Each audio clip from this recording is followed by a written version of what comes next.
Hello বন্ধুরা, আসসালামু আলাইকুম। সবাই কেমন আছেন? আশাবাদী অনেক ভালো আছেন। আলহামদুলিল্লাহ, আমি অনেক ভালো আছি। আপনারা দেখতে পাচ্ছেন খুবই সাজানো গোছানো একটি দেশ কাতার।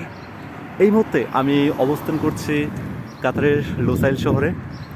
খুবই চমৎকার চমৎকার বিল্ডিং আমার চারপাশে রয়েছে, দেখতে পাচ্ছেন। এই মুহূর্তে আমি যাচ্ছি মসজিদে। মসজিদে ইফতার করার পর ইনশাল্লাহ ওইখান থেকে নামাজ পড়ে আবার কর্মস্থলে ফেরা হবে।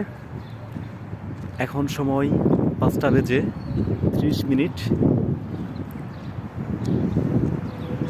যেই কথাটা বলতে যাচ্ছিলাম, পরিবার ছেড়ে এত দূরে একা একা থাকাটা সত্যি সত্যিই অনেক কষ্টদায়ক। হয়তো আমরা যারা প্রবাসী, পরিবারের ভালোর জন্যই আমরা নিজ দেশ ছেড়ে এত দূরে পাড়ি জমাই, শুধুমাত্র পরিবারকে একটু ভালো রাখার জন্য। দেখতে পাচ্ছেন কত চমৎকার খেজুর গাছ, খুবই অসাধারণ দৃশ্য। এই যে এই পাশে রয়েছে তাল গাছ।